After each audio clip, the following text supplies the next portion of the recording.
Ադրբեջանն անխռով շարունակում է բռնությունները հայ ժողովրդի դեմ Եվրախորհրդարանում հայ գերիներին նվիրված քննարկման ժամանակ հայտարարել է իտալացի պատգամավոր Մասիմիլիանո Սալինին։ Ըստ նրա հայերի նկատմամբ նման հարձակումների պատճառը երկուսն են՝ աշխարհագրական դիրքը, որը բաժանում է Թուրքիային եւ Ադրբեջանին, եւ քրիստոնյա լինելը։ Եվրոպացի պատգամավորը շեշտել է պետք է համարժեք պատժամիջոցներ սահմանել Ադրբեջանի դեմ եւ պահանջել ազատ արձակել ապօրինի կալանավորվածներին։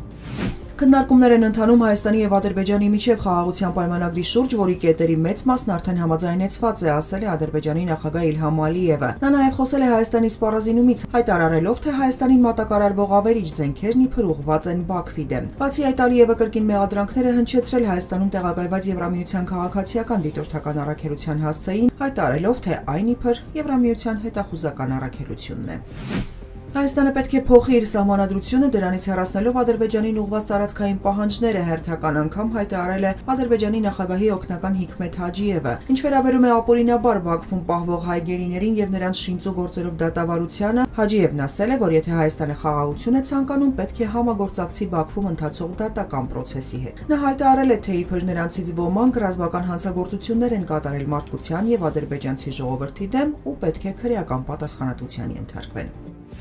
Կառավարությունը բացասական եզրակացություն է տվել ֆիզիկական անձանց եկամուտների հայտարարագրման համակարգի կիրառությունը չեղարկելու մասին օրենսդրական փոփոխությունների նախագծին։ Այն կառավարության քննարկմանն էր ներկայացրել Հայաստան խմբակցությունը, առաջարկելով համապատասխան փոփոխություններ կատարել հարկային օրենսգրքում։ Ֆինանսների նախարարությունը նշել է, ֆիզիկական անձանց եկամուտների հայտարարագրման համակարգի չեղարկման առաջարկությունը սկզբունքորեն անընդունելի է։ Նշեցնենք, վարձու աշխատող, ինչպես նաև քաղաքացիական իրավական պայմանագրերի շրջանակում հարկվող եկամուտ ստացող քաղաքացի պետք է պարտադիր հայտարարագիր ներկայացնեն։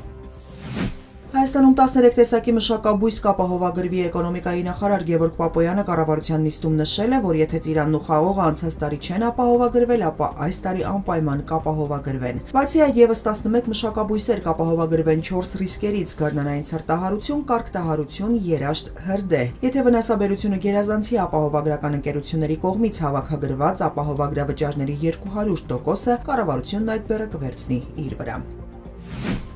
Մարտի լույս 13-ի գիշերը ուկրաինական ԱԹՍ-ները հարձակվել են Ռուսաստանի 6 շրջանների վրա, ռուսական կողմը հայտնել է 77 անօդաչու որսալու մասին Բրյանսկի, Կալուգայի, Կուրսկի, Ռոստովի, Բելգրադի շրջանների վրա։ Անօդաչու սարքերի հարվածները հրդեհներ են առաջացրել 3 շրջանների արդյունաբերական օբյեկտներում, հաղորդվում է Կալուգայում տուժածի մասին, զոհեր չկան։